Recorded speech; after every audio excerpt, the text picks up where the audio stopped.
Estas são as gerações de Jacó. José, aos 17 anos de idade, estava com seus irmãos, apacentando os rebanhos. Sendo ainda jovem, andava com os filhos de Bila, e com os filhos de Zilpa, mulheres de seu pai. E José trazia a seu pai más notícias a respeito deles.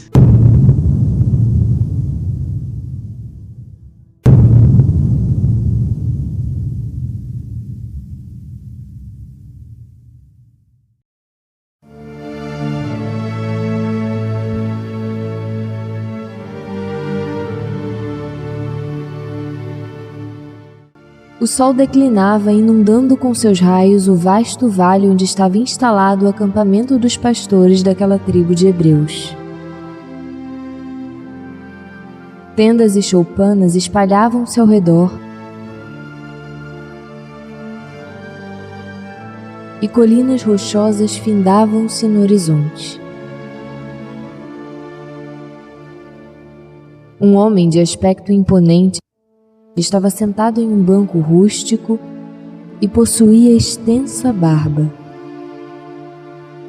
Era Jacó, patriarca-chefe da tribo. José lhe falou: Salve, bom pai, que Elohim proteja todos os seus passos.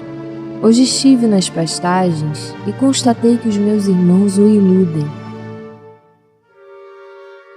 O patriarca ficou contrariado e pediu a José que continuasse vigiando os irmãos que estavam com o rebanho perto de Siquém.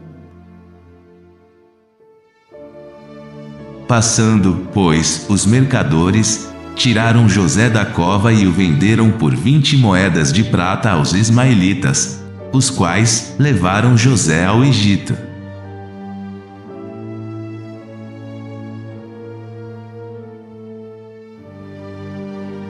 No acampamento, os pastores filhos de Jacó pegaram José, o irmão que odiavam, o amarraram e o jogaram em um fosso.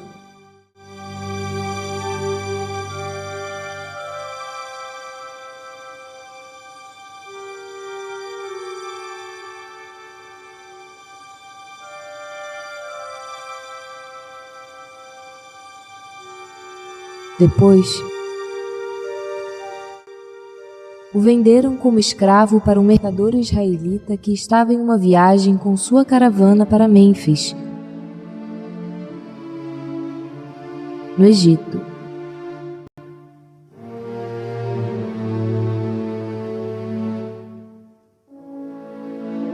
Lá, José foi comprado pelo intendente Pitá e levado para servir na casa de Potifar, superintendente da prisão do faraó. José ficou incumbido de vestir o Senhor e servir-lhe vinho antes do nobre deitar-se.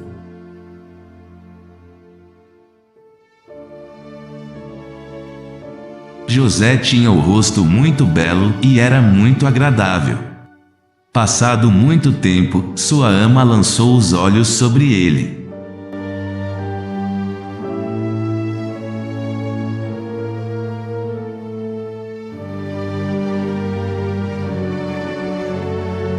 Ranofrite, esposa de Potifar, vivia uma vida entediada. Seu esposo, procurando alegrá-la, incumbiu o másculo escravo José para distraí-la com os cânticos hebreus. O escravo tinha uma voz aveludada e a bela egípcia apaixonou-se perdidamente por ele. Tão logo Ranofrite expressa a José o seu sentimento, ele a rechaça, convocando-a aos deveres de esposa. A mulher egípcia, tomada de ódio, lhe diz: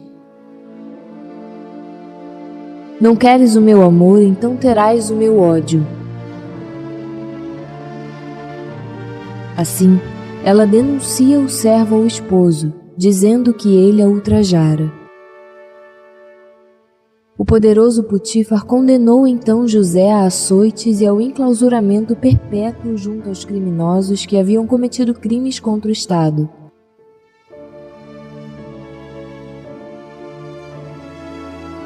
Na temida prisão de Mênfis. No cárcere, José conquistou a confiança de Coapor, o carcereiro, ao interpretar seus sonhos. Ele fica muito conhecido na prisão por esse dom inusitado.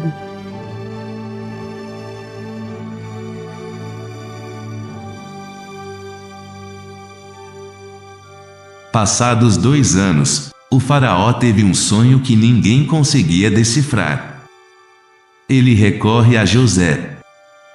Disseram-me que você tem grandes luzes para interpretar sonhos.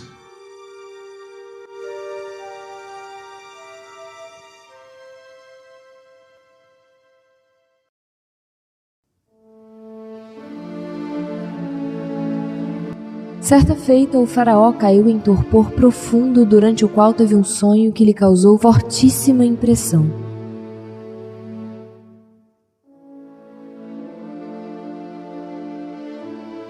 Viu-se sentado à margem do rio Nilo, rodeado por uma imensa multidão, enquanto à sua frente desfilavam os sacerdotes. Depois, viu saírem das águas 7 vacas gordas formosas a pastarem nos banhados.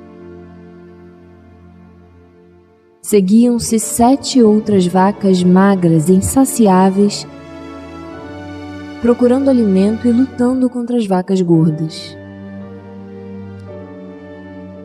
Surgiu então um enorme crocodilo com uma estrela na testa e pediu ao faraó que pudessem combater as vacas.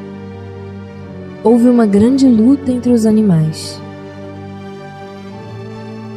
O faraó acordou assustado, mas depois voltou novamente a dormir e o sonho continuou. Agora com 7 espigas viçosas e 7 espigas murchas.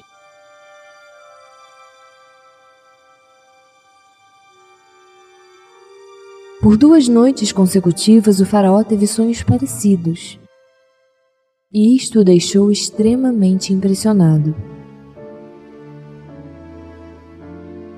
Ele então convocou os sacerdotes do templo para decifrar o enigmático sonho. Como não houve sucesso, o faraó mandou vir de toda a região os mais célebres adivinhos. Porém, tudo foi infrutífero. Certa ocasião, Nectanebo, copeiro do rei, falou que existia entre os presos um hebreu com a arte mágica de adivinhar os sonhos.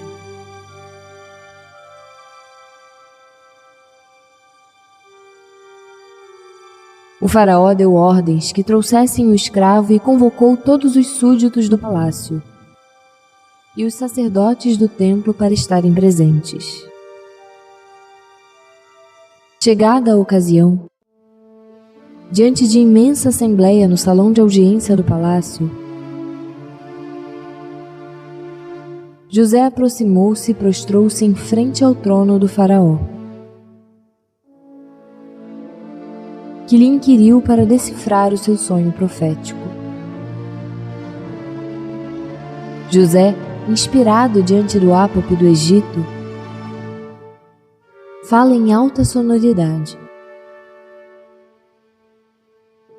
Teus 2 sonhos, ó poderoso rei, significam a mesma coisa.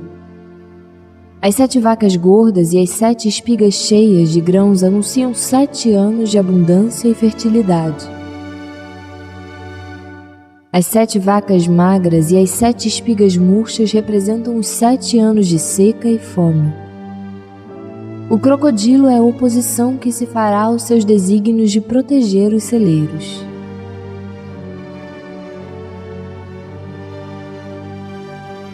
O faraó, vislumbrado pelos dons de José, nomeia-o dando-lhe as glórias de Adão do Egito.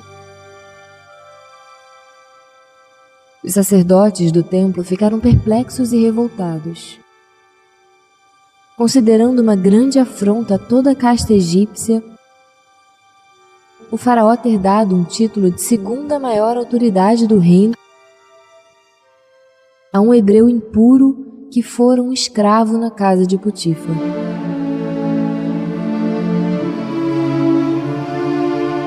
O rei disse a José: Eu sou o faraó, e agora, sem sua ordem, ninguém moverá pé nem mão em todo o Egito.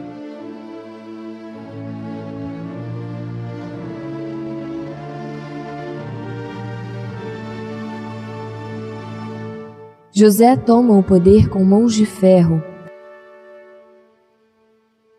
armazenando o trigo nos celeiros para que nos anos de vacas magras não faltassem provisões.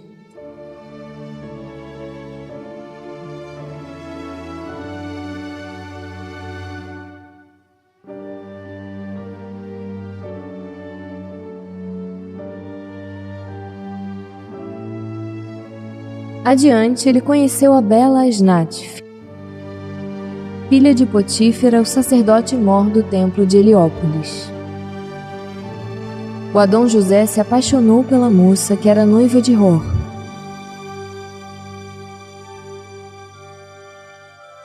Um oficial da corte.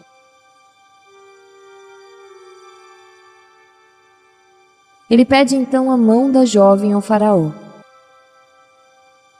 Potífera se revolta contra José, mas sabe que não poderia recusar uma ordem do faraó. Em segredo, ele exige que sua filha Asnate faça um juramento perante aos deuses egípcios que nunca amaria o futuro esposo. O casamento foi celebrado com a presença do faraó com uma suntuosa festa, onde foram distribuídos víveres e vinho para a população de Mênfis. Asnate estava desiludida e tramava sua própria morte por envenenamento. A liteira dourada, transportando os recém-casados, chegou ao palácio que estava enfeitado por adornos belíssimos. Ali presentes estavam inúmeros escravos com tochas iluminadas. A filha de Potífera decidiu que colocaria também uma dose de veneno no cálice de José, a quem fizera a promessa de ódio imposta pelo pai. A sós no leito, colocou junto à cabeceira o veneno cruel no cálice do vinho do marido e verteu o seu cálice em um só gole, pedindo a Osíris e os 42 juízes que admitissem no país da luz eterna. Logo, um forte arrependimento tomou conta de sua alma. Um desejo ardente de viver apoderou-se dela e um tremor glacial sacudiu todos os seus membros. José chegou ao quarto e logo tomou o seu cálice de vinho envenenado, que estava junto ao seu leito. Chamou Asnate e a esposa nada respondeu, mostrando um rosto lívido e desfigurado. Por sorte, o homem sempre trazia consigo, amarrado no seu cinto, um antídoto que lhe fora dado por um mago que conhecera no deserto, na época que tomava conta dos rebanhos do seu pai Jacó. Abriu os lábios cerrados de Asnate e introduziu o líquido, e como sentiu o mesmo mal-estar, ingeriu também o antídoto milagroso. Felizmente, tanto José quanto a sua esposa recuperaram a saúde. Porém, havia uma muralha de pedra entre ambos. À noite, José desceu ao jardim, sentou-se em um banco,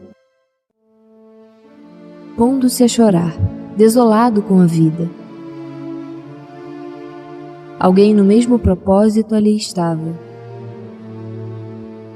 Era Asnate, que o viu e ficou com um sentimento de compaixão para o esposo.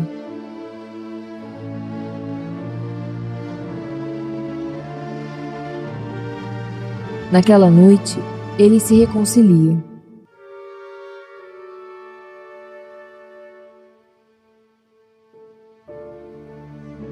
Chegaram, pois, os 7 anos de fertilidade e o trigo foi amontoado nos celeiros.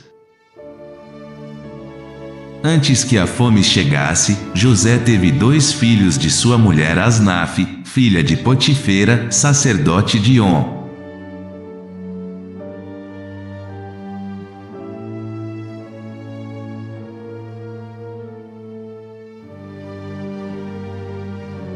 O nascimento dos filhos foi motivo de alegria, e José acreditou que isso seria um elo de conciliação com a orgulhosa esposa.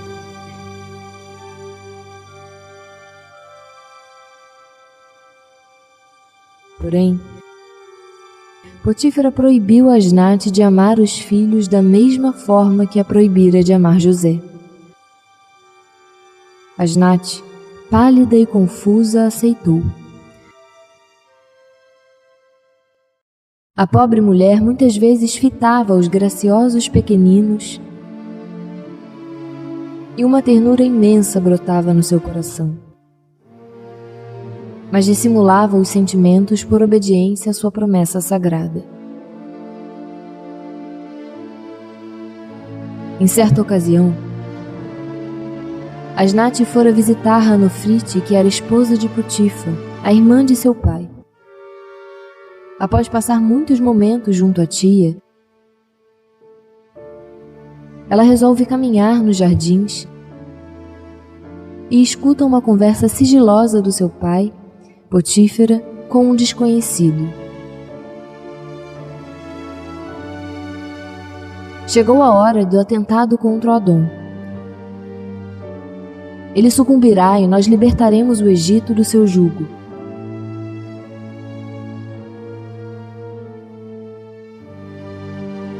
Asnat ouvira a trama da morte contra o seu esposo José. Todos os rancores contra ele dissiparam e restava somente o medo de perdê-lo.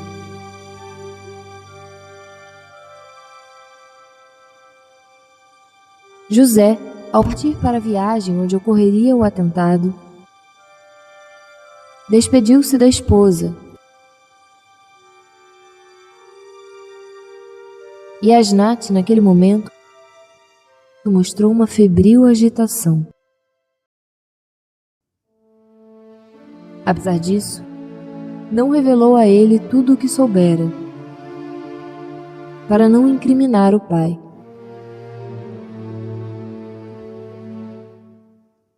Felizmente, o atentado não teve sucesso, pois um soldado da guarda desviou o punhal assassino e José foi atingido na perna. José retornou ao lar e concluiu que Asnat sabia do atentado. Ele interrogou a esposa e ela confirmou a veracidade. Então, com o coração petrificado, José aprisiona a esposa no próprio palácio no qual moravam e espalha a notícia de sua morte.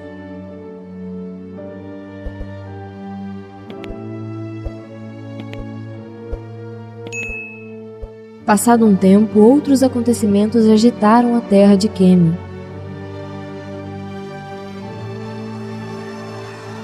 A população faminta invadira os celeiros. E agora, a massa humana ainda mais numerosa tomava violentamente o palácio do Adão, fazendo muitas vítimas. José sabia do seu fim, pois a população em gritos clamava em altos brandos morte ao opressor. E o homem que governou o Egito com coração de ferro decidiu ingerir um líquido escuro que o levaria para o mundo extrafísico. Passados muitos anos, o sacerdote Potífera, pai de Asnat, foi visto a blasfemar. Potífera, saibas o quanto ainda odeio aquele homem que me fez perder minha filha e foi responsável por toda a desgraça que aconteceu com a nossa família. E se alguma vez nos reencontrarmos em novos corpos, eu o reconhecerei debaixo do seu novo invólucro e o farei pagar por todos os seus crimes.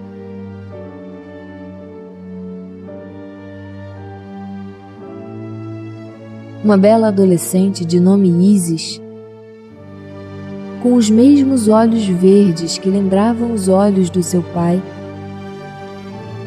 lhe pergunta: Vovô, quem era esse homem a quem tanto maldizes? Como se chamava ele?